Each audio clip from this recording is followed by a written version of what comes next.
जय श्री राम। आज हम श्रीमद् भगवद गीता के दूसरे अध्याय को पढ़ेंगे।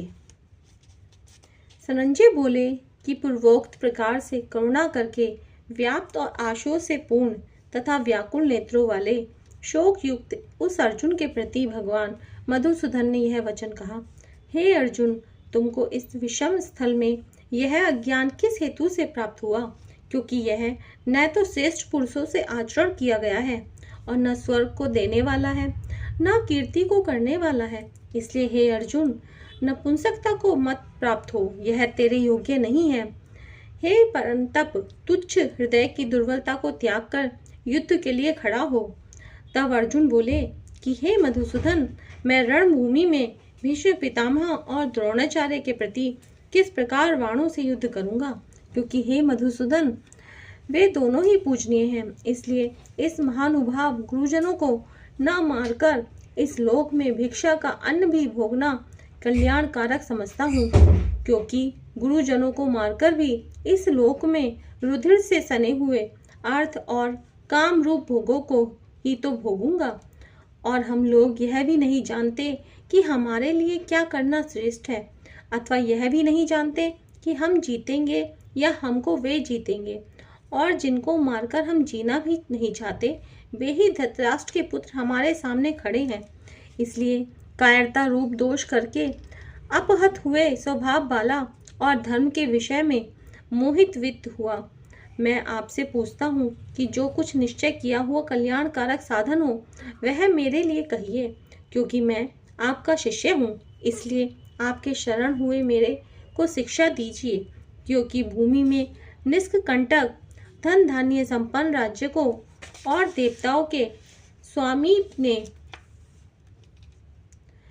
को प्राप्त होकर भी मैं इस उपाय को नहीं देखता हूँ जो कि मेरी इंद्रियों के सुखाने वाले शोक को दूर कर सके। संजय बोले, हे राजन, निंद्रा को जीतने वाले अर्जुन अंतर्यामी श्री कृष्ण महाराज के प्रति इस प्रकार कहकर फिर श्री गोविंद भगवान से युद्ध नहीं करूंगा, ऐसे स्पष्ट कहकर चुप हो गए।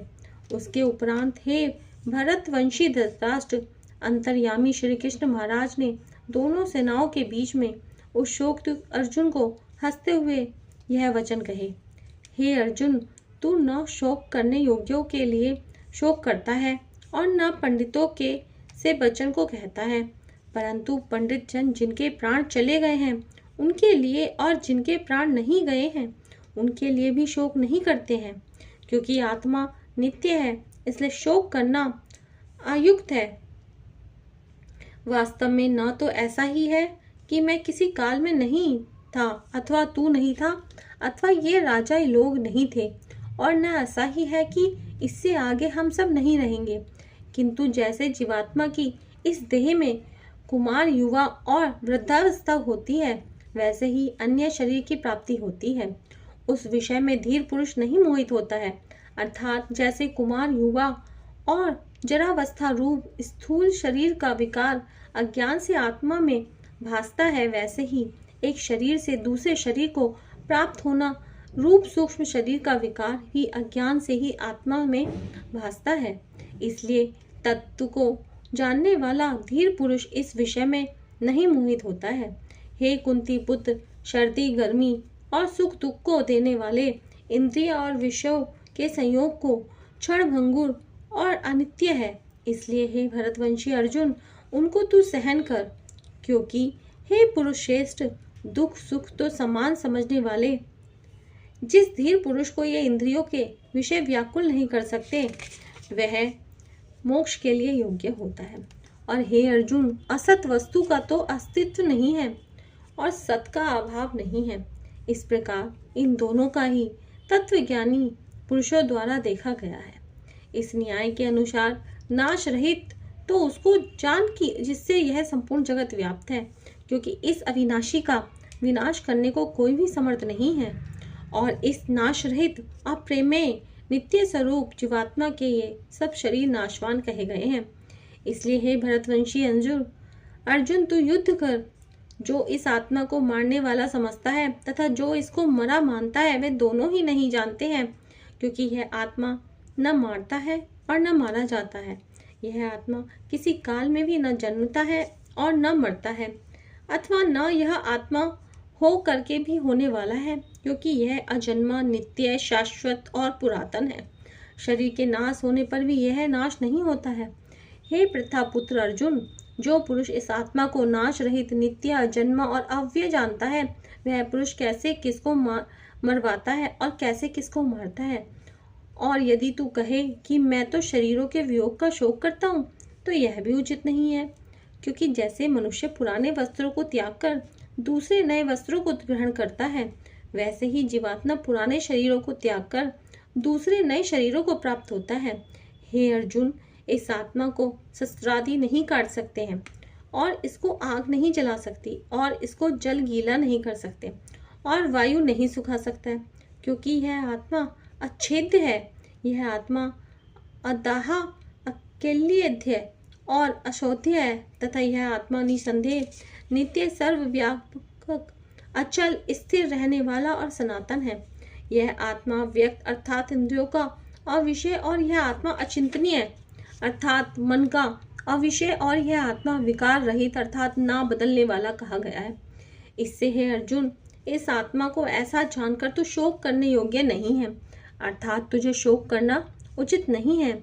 यदि तू इसको सदा जन्मने और सदा मारने वाला माने, तो भी हे अर्जुन, इस प्रकार शोक करने को योग्य नहीं है, क्योंकि ऐसा होने से तो जन्म वाले की निश्चित मृत्यु और मरने वाले का निश्चित जन्म होना सिद्ध हुआ। इससे भी तू इस बिना उपाय वाले विषय में शोक करने को योग्य नहीं है। यह विषमादिकों के शरीर मायामय होने से अनित्य है, इससे शरीरों के लिए भी शोक करना उचित नहीं, क्योंकि हे अर्जुन, संपूर्ण प्राणी जन्म से पहले बिना शरीर वाले और मरने के बाद भी बिना शरीर वाले ही हैं, केवल बीच में ही शरीर वाले प्रतीत होते हैं।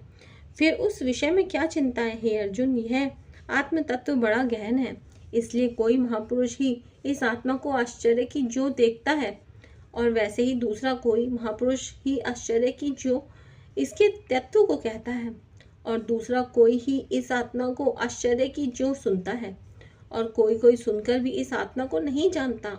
हे अर्जुन, यह आत्मा सबके शरीर में सदा ही अवध्य है, इसलिए संपूर्ण भूत प्राणियों के लिए तू शोक करने को योग्य नहीं है, और अपने धर्म को देखकर भी तू भय करने को योग्य नहीं है, क्योंकि धर्म युद्ध से बढ़कर दूसरा कोई कल्याणकारक कर्तव्य क्षत्रिय के लिए नहीं है।